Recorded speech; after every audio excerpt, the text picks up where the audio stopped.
بسم الله الرحمن الرحيم.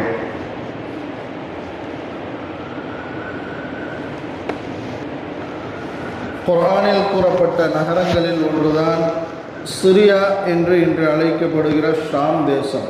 குர்ஆனில் எங்கெல்லாம் ஷாம் தேசத்தை அல்லாஹ் குறிப்பிடுகிறானோ அங்கெல்லாம் அதனை பரக்கத்தான பூமி என்று குறிப்பிடுகிறார்.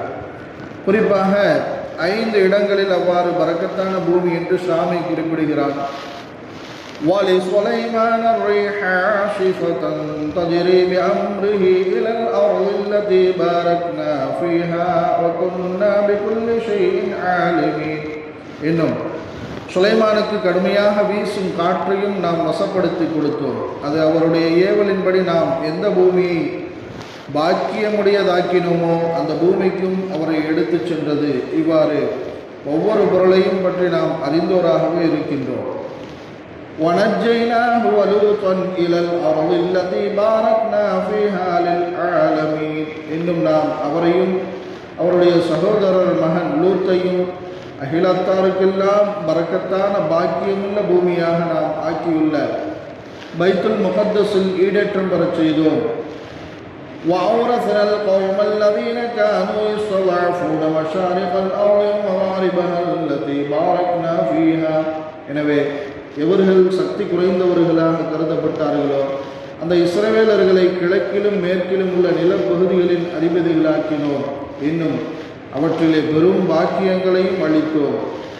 சுப்ஹானல்லதி அஸ்ரா பிஅப்திஹி லைலன் மினல் மஸ்ஜிதில் ஹராமி இலல் மஸ்ஜிதில் அக்ஸல்லதி பாரக்னா ஹவ்லஹு லினுரியஹு மின் ஆயாத்தினா இன்னஹு ஹுவஸ் ஸமீஉல் பஸீர்.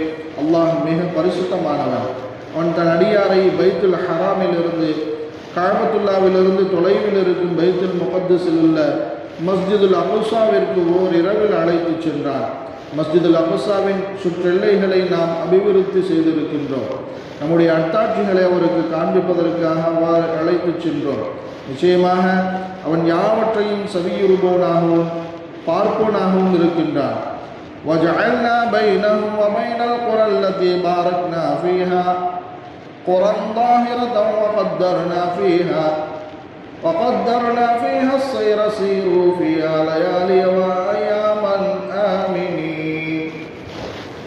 இன்னும் அவர்களுக்கிடையில் நாம் பரக்கத்து அவற்றில் செய்திருக்கிறோமே, அந்த ஊர்களுக்கிடையில் வழியில் தெரியும் பல ஊர்களையும் நாம் உண்டாக்கி அவற்றில் போக்குவரத்து பாதைகளையும் அமைத்தோம். அவற்றில் இரவுகளிலும் பகல்களிலும் அச்சமற்றவர்களாக பிரயாணம் செய்யுங்கள் என்று கூறினோம். ஷாம் தேசம் ஆரம்பத்தில் பரந்துபட்ட பெரிய பூமியாக இருந்தது. பின்னர் அது பல நாடுகளாக இன்று பிரிந்து விட்டது. சிரியாவை பற்றி அல்லாஹ் தஆலா பரக்கத்தான பூமி என கூறியிருந்தாலும் இன்று அங்கு சண்டை சச்சரவுகளும் குழப்பங்களும் பெருகிவிட்டன. ஆனால் அதுவும் கூட நபி அவர்களின் முன் அறிவிப்பு தான்.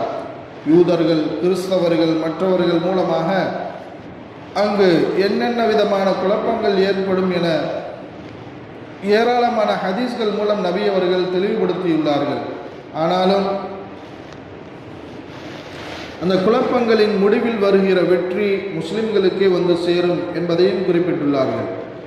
நபி மூசா அலைஹிஸ்ஸலாத்து வஸ்ஸலாம் அவர்களோடு அல்லாஹ் தஆலா பேசிய இடமான தூர்சினா மலை இருப்பது சிரியாவில் தான். நபி ஸல்லல்லாஹு அலைஹி வஸல்லம் அவர்கள் தவிர்த்து அனைத்து நபிமார்களின் கிப்லாவான பைத்துல் முகத்தஸ் அமைந்திருப்பது சிரியாவில் தான். அங்கிருந்துதான் நபி அவர்கள் மேராஜ் பயணம் மேற்கொண்டார்கள். பனு இஸ்ராயல்களின் பெரும்பாலான நபிமார்கள் அனுப்பப்பட்ட பூமி அதுதான். நபி இப்ராஹிம் அலைஹிஸ்ஸலாத்து வஸ்ஸலாம் அவர்கள் ஹிஜ்ரத் செய்து சென்ற பூமியும் அதுதான்.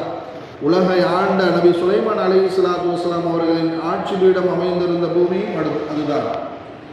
ஆலமுல் அர்வாஹ் என்னும் ஆன்மாக்கள் உலகின் ஒப்பந்தம் நடைபெற்ற இடம் அரஃபாவாகும் என்பதை அறிந்துள்ளோம். அவ்வாறே இனிமேல் வரவிருக்கும் மஹ்ஷர் நிகழ்வு ஷாமில் நடக்கும் என்று நபி ஸல்லல்லாஹு அலைஹி வஸல்லம் அவர்கள் கூறினார்கள்.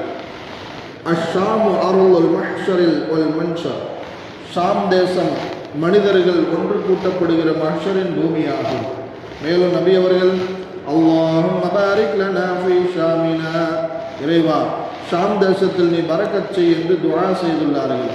கியாமத் நாளின் நெருக்கத்தில் உலகமே திரும்பி பார்க்கும் அளவில் ஒரு பெரிய போர் அங்கு நடைபெறும்.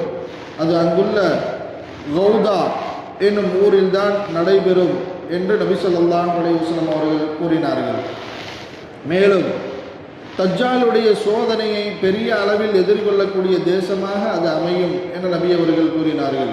ஒரு பெண்மணி பெருமானார் ஸல்லல்லாஹு அலைஹி வஸல்லம் அவர்களிடம் வந்து, யா ரசூலல்லாஹ், இங்கு எனக்கு பலவிதமான சோதனைகள் ஏற்படுகிறது, எனவே நான் ஈராக்கில் சென்று வசிக்கலாம் என நாடியுள்ளேன் என்றார். அதற்கு நபி அவர்கள், அவ்வாறெனில் நீ ஷாமிற்கு சென்று வசித்துக்கொள் என்று கூறினார்கள். நபி அவர்கள் தங்களது வாழ்நாளில் வியாபாரம் நிமித்தமாக சிறு பிரயாத்தில் ஒரு முறையும் வாலிப பருவத்தில் ஒரு முறையும் அங்கு சென்று வந்துள்ளார்கள். ஹஜ்ரத் முஆத் இப்னு ஜபல் ரலியல்லாஹு அன்ஹு அவர்கள், ஹஜ்ரத் உதைஃபத்து பின் யமான் ரலியல்லாஹு அன்ஹு அவர்கள் ஆகியோரும் நாம் ஒருவேளை வேறு பூமியில் வாழ வேண்டியது வந்தால் எந்த நாட்டை தேர்வு செய்ய வேண்டும் என்று பேசிக்கொண்ட போது ஷாமை நாம் தேர்ந்தெடுத்து அங்கு சென்று வாழ வேண்டும், அல்லாஹுடைய பூமியில் அது ஒரு நல்ல பூமி என்று சொல்லிக் கொண்டார்கள். ஷாமில் கிட்டத்தட்ட 10,000 ஷஹாபாக்களின் மண்ணறைகள் உள்ளது. நபி இப்ராஹிம் அலைஹிஸ்ஸலாம், நபி மூசா அலைஹிஸ்ஸலாம், நபி யாக்கூப் அலைஹிஸ்ஸலாம் உட்பட ஏராளமான நபிமார்களின் அடக்க ஸ்தலம் அங்கு உள்ளன.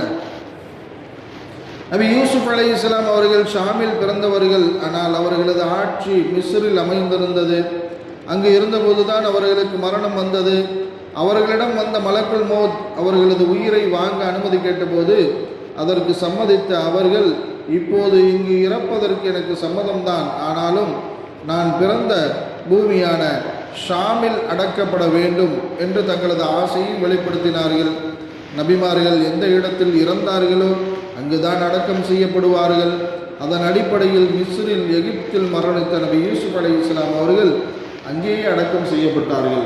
பிற்காலத்தில் அவர்கள் ஆசைப்பட்டது போலவே நபி மூசா அலைஹிஸ்ஸலாம் அவர்களது காலத்தில் அல்லாஹ்வின் உத்தரவுப்படி மிஸ்ரிலிருந்து தோண்டி எடுக்கப்பட்டு ஷாமில் அடக்கம் செய்யப்பட்டார்கள். நபி ஈசா அலைஹிஸ்ஸலாத்து வஸ்ஸலாம் அவர்களின் வருகையும் ஆட்சியும் நடைபெறக்கூடிய இடமும் ஷாம் தான். நபி சுலைமான் அலைஹிஸ்ஸலாம் அவர்கள் பைத்துல் முகத்தஸை கட்டி முடித்த போது யாரெல்லாம் இப்பள்ளியில் நுழைந்து துஆ செய்கிறார்களோ அவர்களுக்கு 6 காரியங்களை நிறைவேற்றி கொடுக்க வேண்டும் என அல்லாஹ்விடம் வேண்டினார்கள் என இமாம் இப்னு கஸீர் ரஹ்மத்துல்லாஹி அலைஹி அவர்கள் தங்களது கிதாபில் பதிவு செய்கிறார்கள். கியாமத் நெருக்கத்தில் வரவிருக்கிற இமாம் மஹ்தி அலைஹிஸ்ஸலாத்து வஸ்ஸலாம் அவர்களது ஆட்சியும் சிரியாவை மையப்படுத்தியே இருக்கும். இமாம் தாரகுத்னி ரஹ்மத்துல்லாஹி அலைஹி அவர்கள் தங்களது கிதாபில் கூறுகையில், இமாம் மஹ்தி அலைஹிஸ்ஸலாத்து வஸ்ஸலாம் அவர்களுக்கு குறிப்பிட்ட 2 அடையாளங்கள் உண்டு. வானம் பூமி படைக்கப்பட்ட நாளிலிருந்து அவ்விரு அடையாளங்கள் வேறு எப்போதும் ஏற்பட்டதில்லை. அவை அவர்களது வருகையின் போதுதான் ஏற்படும். 1, ரமலானில் முதல் நாளில் சந்திர கிரகணம் ஏற்படும். 2, அதே ரமலானில் 15ஆம் நாளில் சூரிய கிரகணம் ஏற்படும். அந்த நாள் ஜும்ஆவுடைய நாளாக இருக்கும். அன்றைய நாளில் நீங்கள் ஃபஜ்ர் தொழுது விட்டால் வீட்டில் சென்று கதவை அடைத்து இருந்து கொள்ளுங்கள். அன்று உலகமே கேட்கிற அளவிற்கு மாபெரும் சப்தம் உண்டாகும்.